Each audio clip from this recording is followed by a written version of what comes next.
As you read in the title, I want to talk about how books will change your life, as it did mine.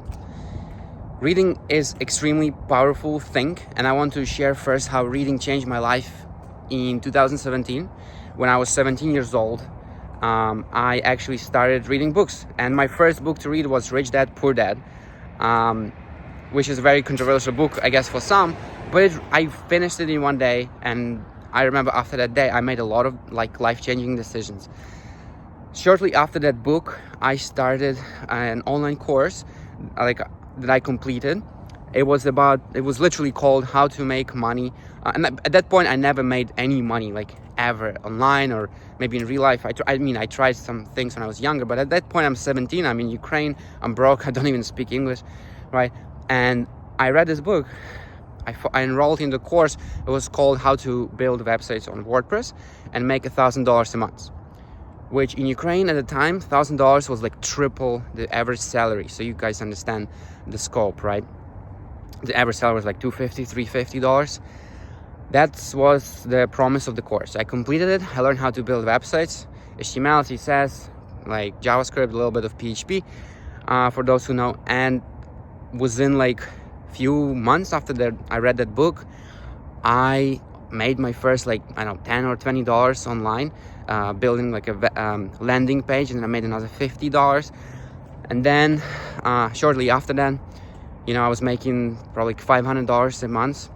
This was 2018, and I went to university, and in September of first year of university, I had $20 to buy food.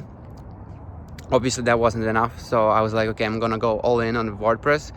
And literally by October I was making $500 a month, and that I averaged that, which again is twice as much as in Ukraine average salary. And then a year later I made the first $1,000 a month. Why I'm telling you this? It's pretty much, it all started with that one book that changed my life forever. It inspired me. It gave me new perspective, new ideas.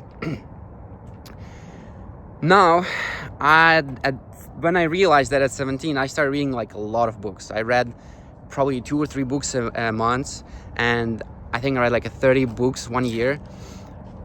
That's how I gained all the knowledge, and even now, how do you guys think I work in fintech company without a diploma, right? Obviously because I know something, right? Obviously because I know, I have skills and stuff, and I wouldn't be able to do that if I didn't learn the skills, and books helped me a lot in that, right?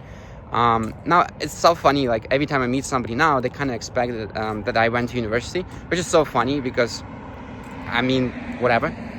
And I know I'm talking about stuff that they don't know about, which really surprises me. But it's not about university or whatever. I don't know why I'm so concerned about it nowadays. But long story short, I read a lot of books, and then I moved to Hungary. At 21, I got my first job. I don't know, because I had the idea that I want to work for a fintech or a startup. So I got a job in fintech and startup, and I stopped my business completely. And I remember getting my first paychecks. I felt pretty comfortable, and then at some point I was $25,000, and I put it all in crypto, and I lost, as you guys can watch in another video. The reason why that whole thing happened, when I started working, I stopped reading books. I think at that point I felt pretty comfortable. I kind of had everything I had, and I don't tell this to brag. I literally had everything. I had goals, my goals were set, right? I lived in a city center or whatever. And I stopped reading. I felt pretty good. It was a good life. And I remember when I moved to Hungary first, I met all the people, average people. I don't want to call them average, but they really were, who didn't read and didn't do anything. They just worked normal jobs. Average, I mean not entrepreneurs. I mean people who just work jobs, right? And they were all kind of making fun of me. Oh, look at this boy. He's so he's 19. He's so naive. He wants to be a millionaire. He's reading books. He's doing YouTube. He's having his own business. He doesn't drink alcohol. He doesn't hang out with us. Look at him, blah, blah, blah. And I was pretty naive at the time, but at least I had goals. At least I knew what I'm doing. But still, somehow I wanted to fit in. I wanted to have friends. And then, I just started doing what everybody else was doing. I got a job, which turned out to be great, actually, because I made money. good money, like a lot of money, whatever. And then I started drinking, I started smoking, whatever. I had a pretty normal, pretty average life, so I know what it's like to live average life too. And average again, I mean like being an employee, right? That's nothing wrong with that, by the way. Like if you're doing it right. The thing is, like, I started doing all that and I stopped reading. And I just started living like a very normal life that I didn't want to live. Like, I've never had my dreams to live that life. Now, 7 years later, I'm returning to that. I started reading books again, and I just literally got out of Barnes and Nobles, and I finished another book. It's called Richest Man in Babylon. I read it probably like already before, but now reading it again in English taught me like a lot of stuff. Then I finished another book like last week, I Will Teach You to Be Rich, which I also try to implement the automatic system that he talks about in the book.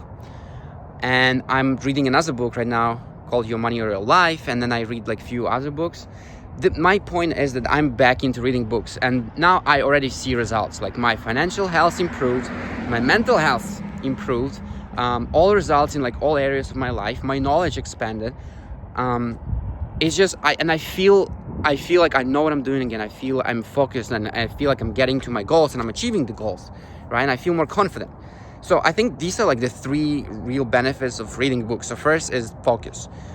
It's kind of not very obvious, but when you read books about finance, you actually like make it, even if you don't learn anything, but you actually read books about finance, you will make your financial life a priority. It will be better. You will be waking up and like checking your bank account and actually thinking, and you only do things that you think about. So if you think about money, you will actually improve money, right?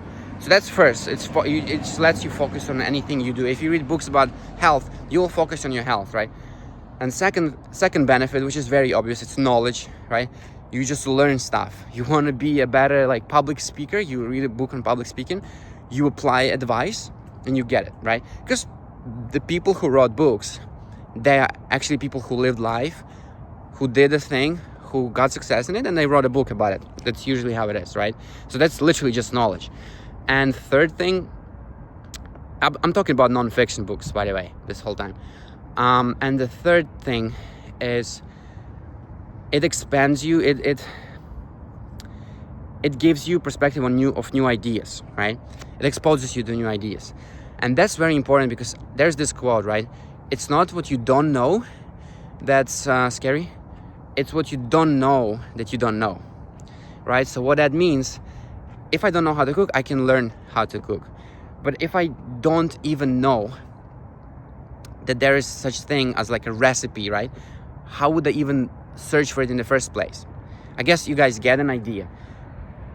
When you live your life, those are the things that should be scaring you. Like, what are the things that I don't even know that I don't know about, right? And books, when reading books, they just expose you to some ideas, some knowledge that like regular, I guess, people in like normal life don't talk about. Because I also realized that most people don't read books. When was the last time you saw a person in public with a book, like a physical book or a Kindle book or a phone book, whatever? When was the last time you saw a person reading book? Now we have like TikTok, Instagram, YouTube, Reddit, and attention span, as you guys know, like, is so short, right? People just watch entertainment instead of, and now entertainment is the most accessible it ever was. Like, there was never such time in history where you can just like log in online and just watch anything you know, everything. You can watch everything almost for free, and there's just no limit for that. There's no limit on internet, right? There's no limit on your time. You can spend the whole day just watching Netflix or whatever else. When was the last time you saw a person reading a book? And from those people who you saw reading a book, when was the last time that person was reading a non-fiction book, like self-development book, money book, something they can learn from, not like a fiction book. Even fiction book people just don't read about. And if you think about it, nobody reads anymore, but I think people never read in the first place. It's the same way thousands of years ago there was only 10% of rich people. The same way it is now, 10% of rich people, maybe 20%. You guys know the Pareto principle, right? 80-20. Maybe 20% of people are successful financially, then the rest 80 like live paycheck to paycheck or are in debt, which is even scarier, right? It was always the same. It's the same now. We just live in this life when there's just more entertainment, and you can really get stuck in that. So my point, my idea here, and my goal with this video is to tell you guys to read again, and I'm telling myself to read again as well, and I see results. The book I can recommend on finance, personal finance for sure, is like hands down Richest Man in Babylon. Definitely read that book. I Will Teach You to Be Rich, a good one. Rich Dad, Poor Dad, also is a very good book. And Psychology of Money. Oh my God, I read that book also like last month. Such a good book. So if you like the message, subscribe to this channel, share like the best books with me, and let's grow this community together. Again, a community of people who strive for success and don't want to lead average life, and they want to lead entrepreneurial life, hopefully. I'll see you in the next one.